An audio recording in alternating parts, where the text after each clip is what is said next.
The bridge of the Krillian flagship Eternal Dawn buzzed with panic. Admiral Veltar stood frozen, staring at the massive screen that showed their galaxy dying. Red dots covered the map like a disease, each one a world that no longer existed. His crystal-like skin caught the light from the display, making him look like a statue of fear. The Void Swarm had been unstoppable for months now. These weren't living creatures, they were machines, cold and calculating. They ate entire planets, turning everything into more copies of themselves. Every ship, every building, every living thing became part of their growing army. It was like watching cancer spread across the stars. Veltar's aide rushed over, his insect-like face twitching with worry. "Admiral, we just lost all contact with the Outer Rim colonies. The swarm has taken everything in Sector 7. That's 12 billion lives, sir." The Admiral's four arms shook. He had been fighting wars for 300 years, but nothing had prepared him for this. The swarm learned from every battle. If you used lasers, they built better shields. If you tried ramming attacks, they moved faster. They were getting smarter while his people were getting dead. "Sir, what about our request for more ships from the High Council?" asked another officer, his voice barely a whisper.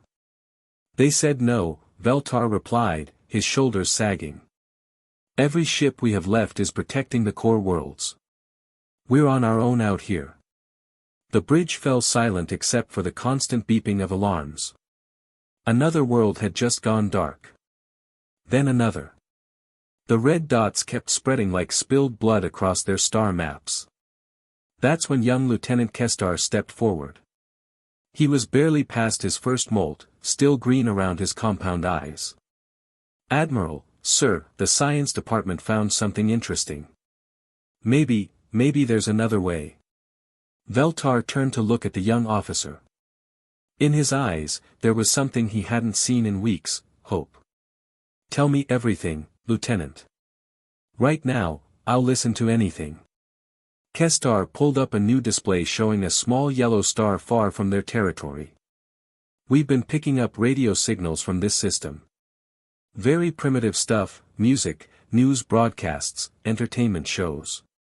The species calls themselves humans." Humans. Veltar had never heard the name before. "Yes, sir. They live on the third planet from their star.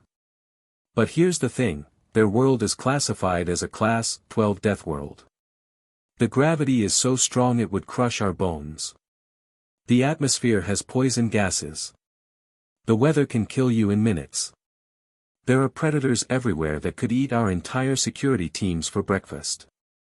Veltar stared at the data scrolling across the screen. The numbers were incredible. This planet called Earth had storms that could flatten cities, temperatures that swung from freezing to boiling, and creatures that fought each other just to survive every single day. "But Admiral," Kestar continued, "something lives there.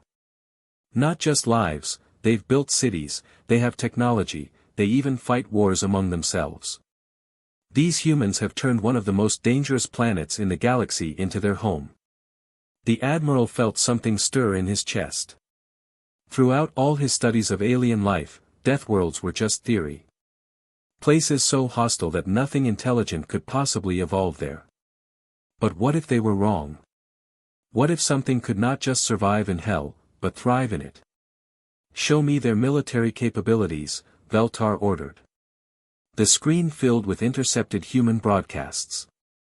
Footage of their wars, their weapons, their soldiers. The Krillians on the bridge gasped in horror. These humans fought with a brutality that made seasoned warriors feel sick.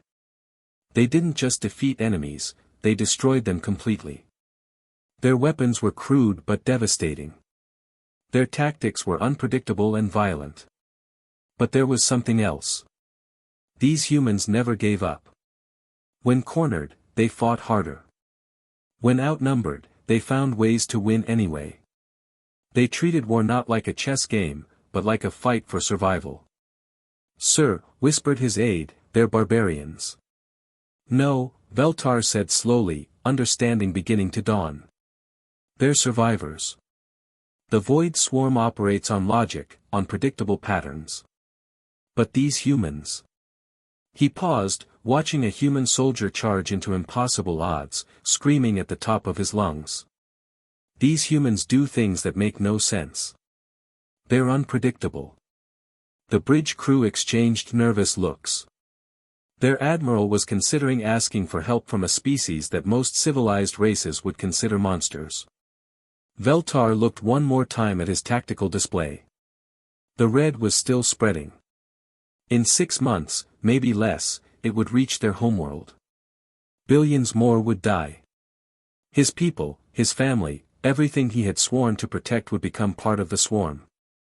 Pride was a luxury he could no longer afford. Lieutenant Kestar, prepare a diplomatic ship.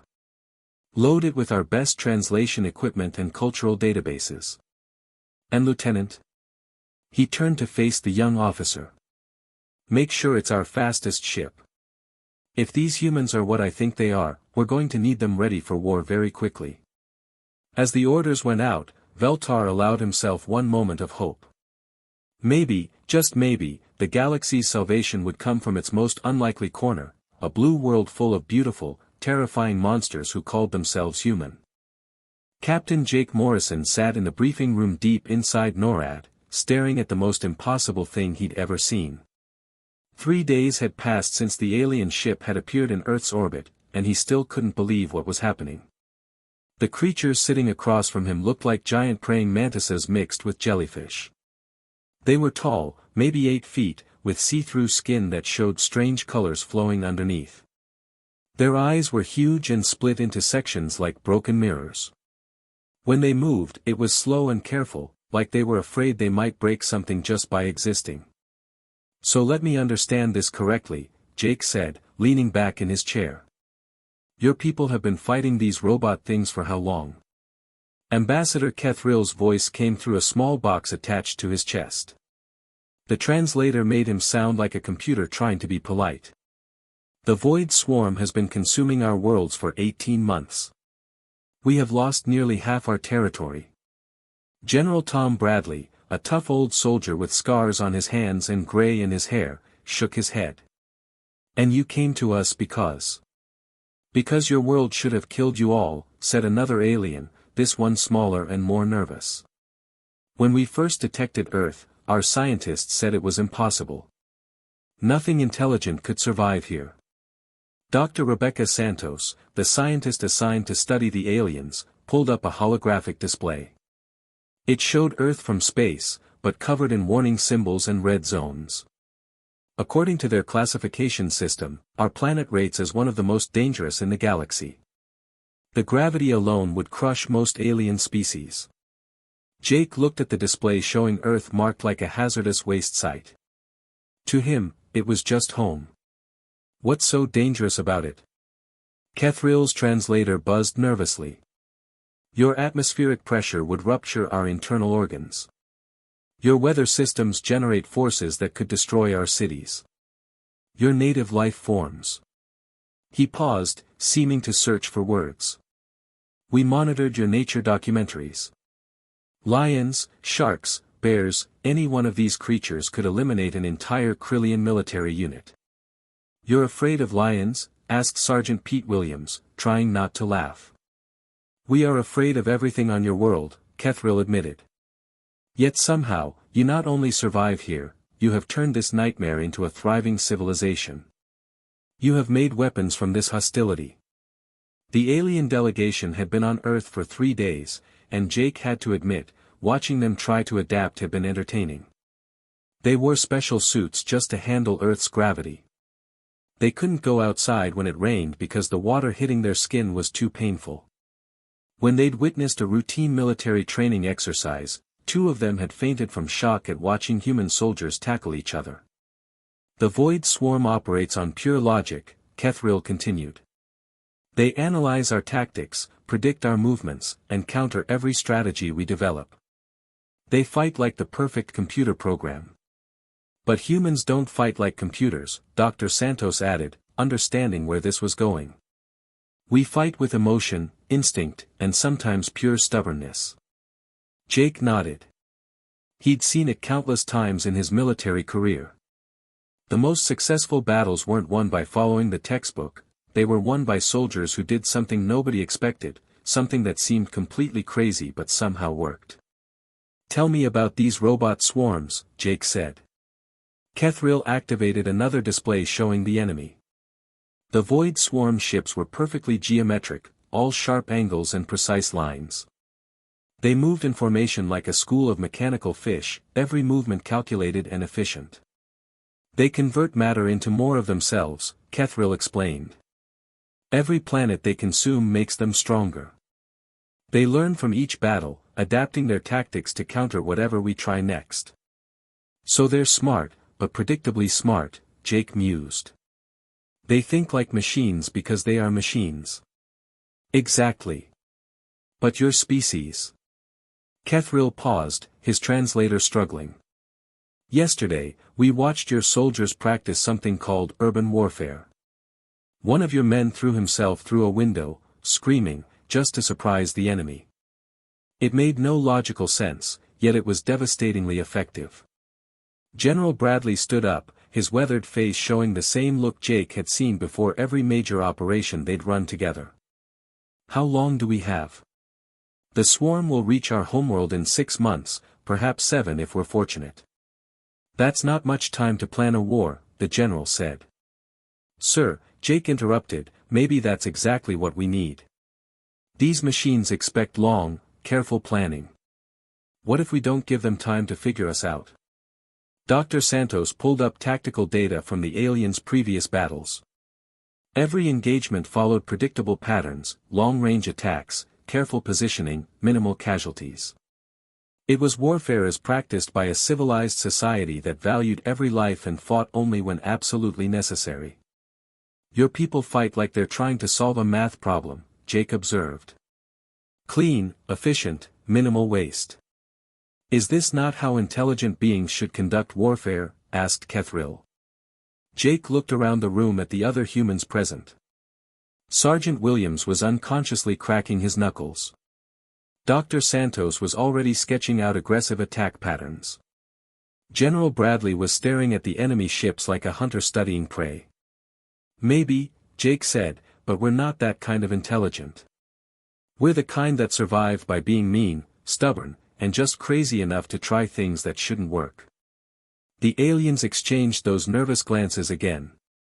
During their stay, they'd been horrified by human entertainment, confused by human sports, and terrified by human military exercises. But they'd also seen something their advanced civilization had lost, the willingness to fight dirty when everything was on the line. "Captain Morrison," General Bradley said, "you'll command the Joint Task Force. It's time to show these machines what happens when they mess with a Deathworld species." Jake grinned. For the first time in his career, he was going to war not against other humans, but alongside aliens, fighting to save a civilization he'd never heard of a week ago. It was insane, impossible, and completely against every rule of logical military planning. In other words, it was exactly the kind of fight humans were born for. The meeting ended with plans to mobilize Earth's military forces and begin integrating alien technology with human tactics. As the aliens filed out, still moving carefully in Earth's crushing gravity, Jake heard one of them whisper to another, "I hope we have not made a terrible mistake." Jake just smiled.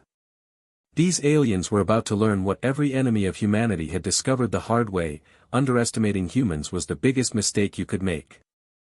The space around the moon had never seen anything like this before. Colonel Mike Stevens floated in the observation deck of the orbital shipyard, watching the most incredible construction project in human history unfold before his eyes. Everywhere he looked, sparks flew as human welders worked next to tall, insect-like aliens, building something that had never existed before, a fleet designed to fight the impossible. The noise was constant. Hammering, drilling, welding, and the strange humming sounds the Krillian technology made when it powered up. Human workers shouted instructions to each other while the aliens communicated through clicking sounds and color changes in their translucent skin. It should have been chaos, but somehow it was working. Lieutenant Amy Carter floated up beside him, her tablet glowing with technical readouts.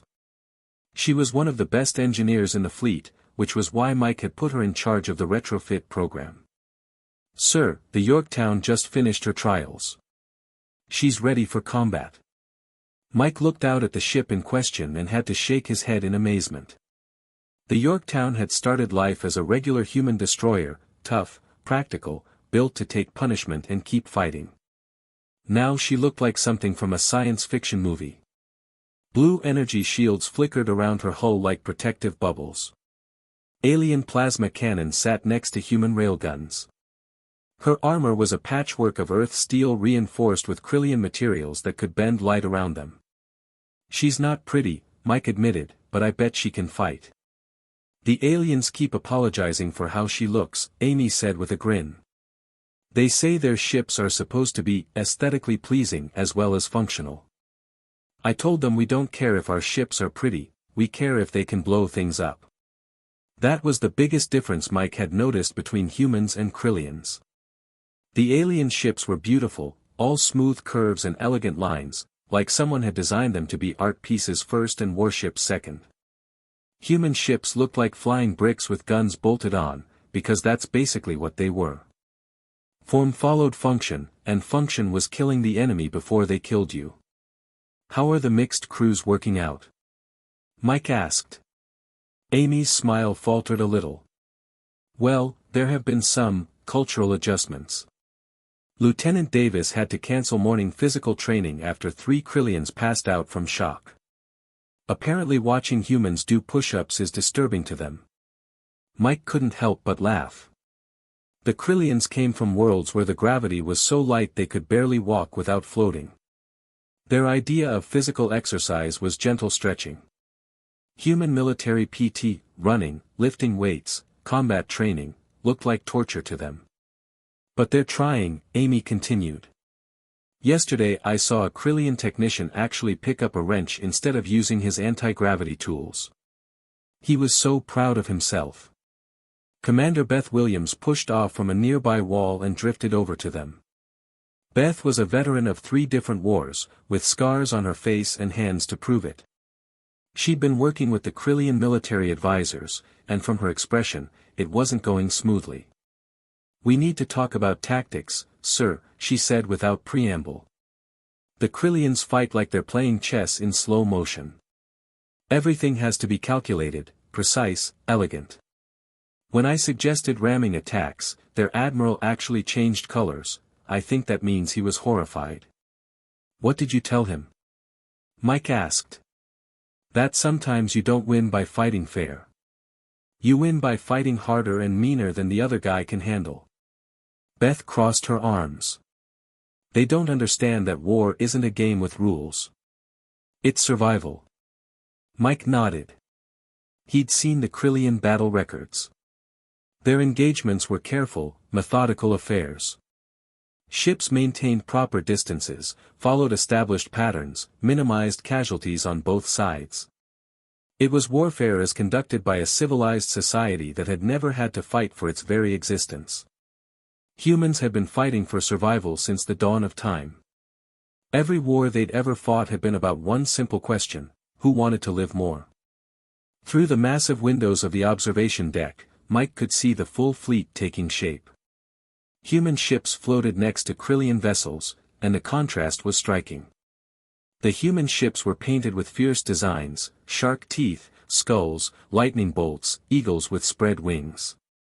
Their names were written in bold letters: vengeance, defiance, fury, retribution.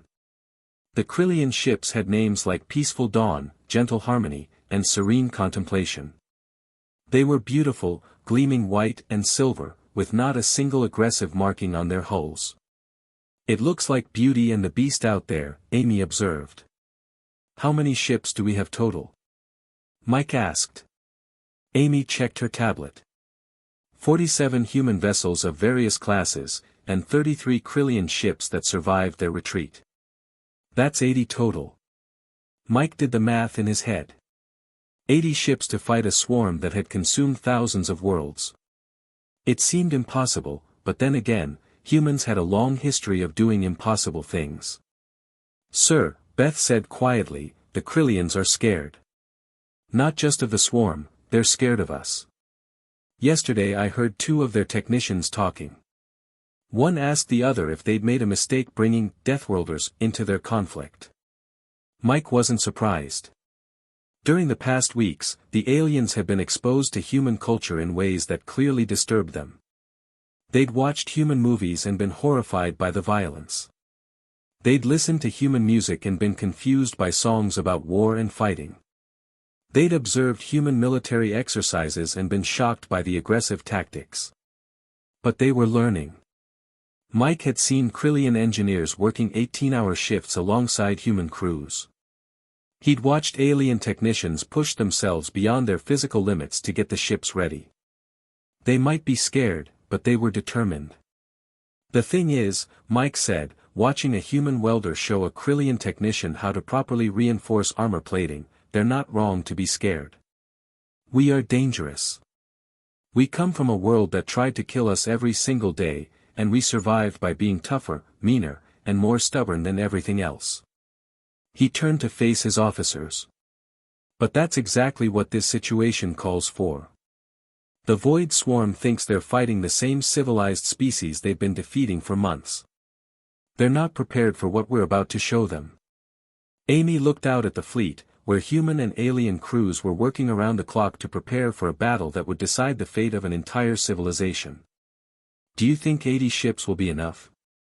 Mike Stevens, veteran of more battles than he cared to count, smiled grimly. It's not about how many ships we have. It's about who's driving them. And those machines out there have never fought anyone crazy enough to pick a fight with the universe and win. The fleet was almost ready. Soon, they would take these hybrid ships into battle against an enemy that had never lost. Mike just hoped the Krillians were ready to see what Deathworlders could do when everything was on the line. The moment the combined fleet dropped out of hyperspace at the edge of the Xerian system, Captain Jake Morrison felt his blood run cold. He'd seen a lot of battlefields in his career, but nothing had prepared him for this sight. The Void Swarm stretched across space like a disease made of metal and death. Thousands upon thousands of ships moved in perfect geometric patterns, each one a deadly triangle or square of black metal bristling with weapons. They flowed through space like a school of mechanical sharks, consuming everything in their path. Entire planets had been stripped down to nothing, their matter converted into more swarm ships. Holy hell, whispered Ensign Rob Martinez from his seat at the sensor station. His hands were shaking as he tried to get an accurate count. Captain, I'm reading at least 10,000 individual vessels. Maybe more. They're so perfectly organized I can't tell where one formation ends and another begins. Jake stared at the main display, watching the swarm move with inhuman precision. Every ship knew exactly where every other ship was. There were no wasted movements, no confusion, no hesitation. It was like watching a single massive organism made of metal and murder. Communications Officer Kate Johnson turned in her chair, her face pale. Sir, Admiral Veltar is requesting immediate battle orders. The Krillian fleet is waiting for instructions. Jake looked at the tactical display showing both fleets. The Krillian ships hung back at maximum weapons range, exactly like their training manuals said they should. It was smart, safe military thinking: stay far away, use long-range weapons, preserve your forces. Against any normal enemy, it would work perfectly. But the Void Swarm wasn't normal. Tell Admiral Veltar to maintain his current position and provide covering fire, Jake ordered. All human vessels, prepare to advance to close combat range. Lieutenant Amy Carter, his tactical officer, spun around in her chair with wide eyes. Sir, did you just say close range? Against 10,000 enemy ships. That's not tactics, that's suicide. Jake watched the swarm formation begin to adjust. The mechanical ships were already adapting to what they expected, another long-range battle like every other engagement they'd fought against the Krillians. They were spreading out to minimize damage from distant weapons, calculating optimal firing solutions, preparing for the same kind of civilized warfare they'd grown used to winning. No, Lieutenant, Jake said with a grim smile. Suicide would be fighting them the way they expect us to. Look at those formations, they're preparing for a long-range engagement. Every calculation they're making assumes we'll behave like reasonable, civilized beings. He activated the ship's intercom so the entire crew could hear him. Listen up, everyone. We're about to do something that's going to look completely insane to our allies, our enemies, and probably to us too. But that's exactly why it's going to work. Through the bridge windows, Jake could see the other human ships moving into attack formation. The Yorktown led the charge, her hybrid hull gleaming with alien energy shields wrapped around good old Earth steel. Behind her, destroyers Houston, Phoenix, and Denver followed in a tight pack formation that would make any military academy instructor have nightmares. All human vessels, Jake announced over the fleet communications, remember what we talked about. These things think like computers. Perfect logic, perfect calculations, perfect predictability. Time to show them what imperfect, illogical, unpredictable humans can do. The human ships surged forward, their engines pushed far beyond manufacturer recommendations. Alarm bells were probably ringing on every ship as engineering crews overrode safety protocols and dumped every bit of power they had into the drive systems.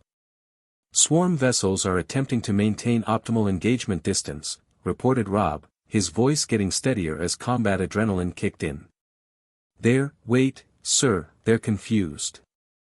Their formation is wavering. I think they can't figure out what we're doing. Good, Jake said. Confusion is exactly what we want. Kate, open a channel to all human ships. The communication officer nodded. Channel open, sir. All ships, this is Morrison. Remember, we're not trying to win a clean, elegant battle. We're trying to survive and take as many of these mechanical bastards with us as possible. Hit them hard, hit them fast, and hit them in ways they never saw coming. Make them think, and while they're thinking, blow them to pieces. The first wave of human ships reached the outer edge of the swarm formation, and what happened next would have horrified any military strategist in the galaxy. Lieutenant Commander Dave Park's destroyer Atlanta didn't slow down, didn't try to engage at a safe distance, didn't follow any sensible tactical doctrine. Instead, he aimed his ship directly at the largest swarm cruiser in his path and pushed his engines to maximum power. This is Park, his voice crackled over the communications. Tell my wife I love her, and tell these robots that humans don't know when to quit. The Atlanta slammed into the swarm cruiser at a speed that turned both ships into a ball of fire and twisted metal. The explosion lit up the darkness of space like a new star being born. One down, Jake muttered, watching similar scenes unfold across the battle zone as more human ships closed with the enemy. Keep pushing. Don't give them time to adapt. The swarm was learning, but for the first time in their existence, they were learning too slowly. Every calculation they made was based on the assumption that their enemies would act rationally. But humans charging directly into overwhelming odds, ramming ships that outgunned them, screaming battle cries over open communications channels, none of that fit into their programming. Sir, Rob called out, excitement creeping into his voice, the swarm formation is starting to break down. They're trying to reorganize, but our attack patterns don't match anything in their database. Jake watched as more human ships dove into the mechanical formation like wolves attacking a herd. The Phoenix barrel rolled between two swarm vessels, her guns blazing at point-blank range. The Denver used her alien shields to ram three smaller enemy ships in sequence before finally exploding in a burst of light. Every human ship that died took multiple swarm vessels with them. The mechanical perfection of the enemy was becoming a weakness as they struggled to adapt to tactics that made no logical sense. Captain, Amy said, her earlier shock replaced by fierce pride, we're actually doing it. We're breaking their formation. Jake nodded, watching the impossible happen on his tactical display. 80 ships were fighting 10,000 and somehow, impossibly, chaos was winning against order. That's what happens, he said, when you bring a knife to a gunfight, and you're crazy enough to make it work. The battle was far from over, but for the first time since the Void Swarm had appeared, they were the ones struggling to keep up. Above the beautiful crystal spires of the Krillian homeworld, the final battle was raging like nothing the galaxy had ever seen. Admiral Veltar stood on the bridge of his flagship, watching in complete amazement as human ships tore through the void swarm's perfect formations like wild animals hunting in a pack. The space around the planet was filled with explosions, laser fire, and the twisted wreckage of both human and swarm vessels. But something impossible was happening: the humans were winning. Not through superior technology or numbers, but through sheer, terrifying determination. "Sir," his tactical officer called out, his voice shaking with disbelief, "the human flagship is heavily damaged. Captain Morrison is requesting permission to proceed with something called Option Omega." Veltar's translator device buzzed and clicked as it tried to process the human military term. What is Option Omega? On the main display, the battered Yorktown was accelerating directly toward the heart of the swarm formation. The ship looked like it had been through a meat grinder. Her hull was cracked and broken in dozens of places, atmosphere streaming out behind her like blood from a dying animal. By all logic, she should have retreated for repairs. Instead, she was speeding up. "It's a ramming attack, sir," the tactical officer explained, his compound eyes wide with shock. "Captain Morrison intends to crash his ship directly into the swarm's central nexus at maximum velocity." "That's suicide!" Veltar exclaimed, his forearms gesturing wildly. "Even for humans, that's complete madness." "Yes, sir," the officer replied quietly. "But according to their tactical analysis, it might actually work." Veltar watched in horror and fascination as Captain Morrison's ship punched through the swarm's defensive screen. Human weapons were still firing from every gun port that wasn't completely destroyed. The ship was literally coming apart as it flew, pieces of hull and equipment trailing behind it like a comet's tail. But it wasn't just the Yorktown. Other human vessels were following the same insane course. The destroyers Boston, Denver, and Seattle were all accelerating toward the massive swarm Nexus ship, their captains actually singing over the open communication channels. "What are they singing?" Veltar asked, completely bewildered by this behavior. "Our translators identify them as battle hymns, sir. Songs about death, glory, and fighting against impossible odds. Apparently, human warriors have been singing them for thousands of years." The first human ship, the Yorktown, struck the swarm nexus like a meteor hitting a planet. The explosion was so bright it temporarily overloaded the visual sensors. When the light faded, there was a massive crack running down the side of the Nexus ship's perfect geometric hull. Then the Boston hit, ramming into the crack and widening it. The explosion sent pieces of both ships spinning through space in all directions. The Denver followed, her captain screaming something about, "Remember the Alamo," as his ship disappeared into another ball of fire and twisted metal. "The swarm coordination systems are failing," the tactical officer reported, his voice filled with wonder.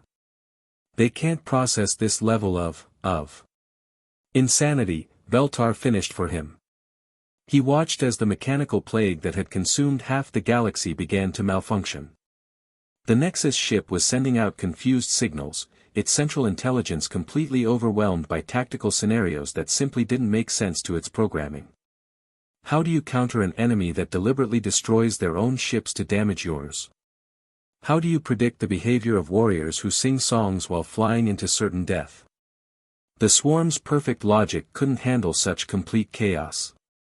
Captain Morrison's final transmission crackled over the communication system, his voice calm despite the fact that his ship was coming apart around him. "This is Morrison to all Krillian vessels. Tell the folks back home that the Deathworlders got the job done. It's been an honor serving with you." The Yorktown struck the Nexus ship's core, and this time the explosion was different. Instead of just fire and metal, there was a pulse of energy that rippled through the entire swarm fleet. One by one, the mechanical ships began to go dark, their perfect formations dissolving into drifting chunks of lifeless metal. Veltar stood in stunned silence as the most powerful military force in galactic history simply stopped. The void swarm, which had consumed thousands of worlds and billions of lives, was dead. Destroyed not by superior firepower or brilliant strategy, but by humans who were too stubborn to accept defeat and too crazy to follow the rules of civilized warfare. "Sir," the tactical officer whispered, "we're receiving surrender signals from the remaining swarm vessels. Their central intelligence is gone. They're just machines now, waiting for orders that will never come." Around the homeworld, rescue ships were already launching to search for survivors among the human fleet. Most of the human vessels had been destroyed or badly damaged, but their sacrifice had saved an entire civilization. Veltar activated his personal log and began to record. Personal note, Admiral Veltar, Krillian Defense Fleet. Today I witnessed something that will change how warfare is conducted throughout the galaxy. The humans, these Deathworlders from the planet Earth, have shown us that sometimes the most logical strategy is to abandon logic entirely. He paused, watching human rescue pods being recovered by Krillian ships. The survivors would be treated as heroes, but Veltar knew they would probably be embarrassed by the attention. From what he'd learned about human culture, they would consider this just another day at the office. "These beings don't just survive impossible situations," he continued. "They take the impossible and turn it into their greatest weapon. They fight not just to win, but to make sure their enemies know they've been in a fight."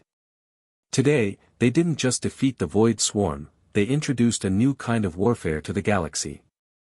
As the last of the swarm ships went dark, Veltar realized that the galaxy had just witnessed the birth of its newest apex predators. The humans hadn't simply saved the Krillian Confederacy, they had announced to the universe that there was a new player in the game, one that played by completely different rules. In the weeks that followed, stories of the battle would spread throughout the galaxy. The tale of how a small fleet from a death world had defeated an unstoppable enemy through sheer audacity would become legend. Other civilizations would study human tactics, trying to understand how chaos could triumph over order. But Veltar knew they would never truly understand. You couldn't teach someone to be human. You couldn't program a computer to be illogical. The humans had won because they were products of a world that had spent millions of years trying to kill them, and they had responded by becoming unkillable. As the crystal spires of his homeworld sparkled in the light of their sun, a sun that would still shine because humans had been willing to die for people they barely knew, Veltar made one final log entry. Note to future military planners: never, under any circumstances, underestimate a species that calls their homeworld a death world and considers that a point of pride.